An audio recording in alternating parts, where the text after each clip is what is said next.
31 December 2025-এর আমরা করেছিলাম ছোটোখাটো একটা ফিস্ট। খুব কমজনই করেছিলাম, ওই 8-9 জন মিলে ধরো। তবে এই ফিস্টটা করে আমাদের কিন্তু খুব মজা হয়েছিল।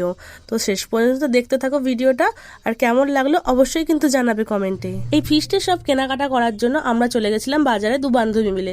আলু, পেঁয়াজ, টমেটো আর যা যা কেনার থাকে, আদা, রসুন, সবজি সব কিছু কিনে নেওয়ার পর আমরা চলে এলাম বাড়িতে।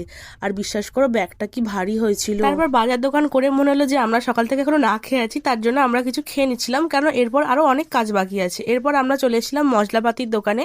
আর আজকে বাজারে বিশাল ভিড় ছিল, কারণ আজকে 31, অনেকেরই ছুটি আছে, ফিস্ট করে, তো আজকে খুব ভিড় ছিল। তো সবকিছু করার পর বাড়িতে চলে এলাম। আর আজকে আমাদের উনুনে রান্না হবে, তাই জন্য আমাদের এখানে কিছুটা কাটার প্রস্তুতি চলছে।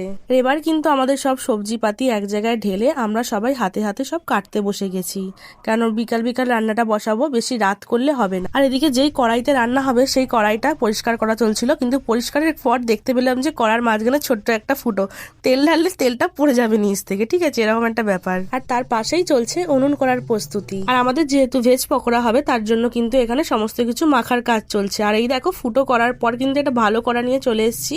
আর বিকাল হয়ে গেছে, মোটামুটি সন্ধে হয়ে গেছে, তার জন্য আমাদের পকোড়াগুলো ভাজা চালু হয়ে গেছে। আর বলে রাখি যে আমাদের এখানে ভেজ চিকেন দুটো পকোড়াই কিন্তু হচ্ছে।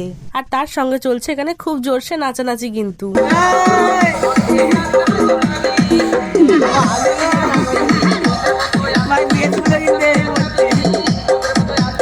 ভাই আগুন জ্বালা রে।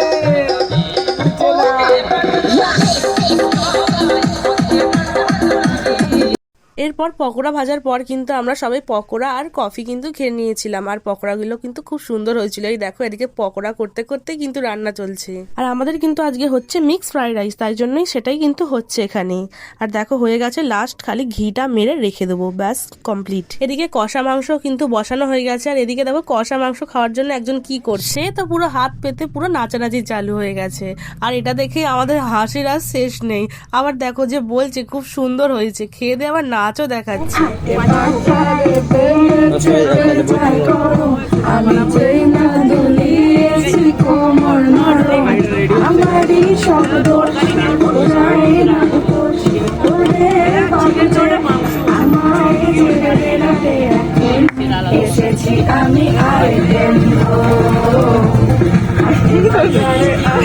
এবার চলো, অনেক তো নাচানাচি হলো, মাংসটা কিন্তু কমপ্লিট হয়ে গেছে, খেতে পেতে তো হবে নাকি। রাত 10:30 বাজে। চলো এরপর কিন্তু আমরা খেতে বসে গেছি। রাইস আর চিকেন কষা, কি যে দারুণ হয়েছিল। আর লাস্টে মিষ্টি দুটো করে।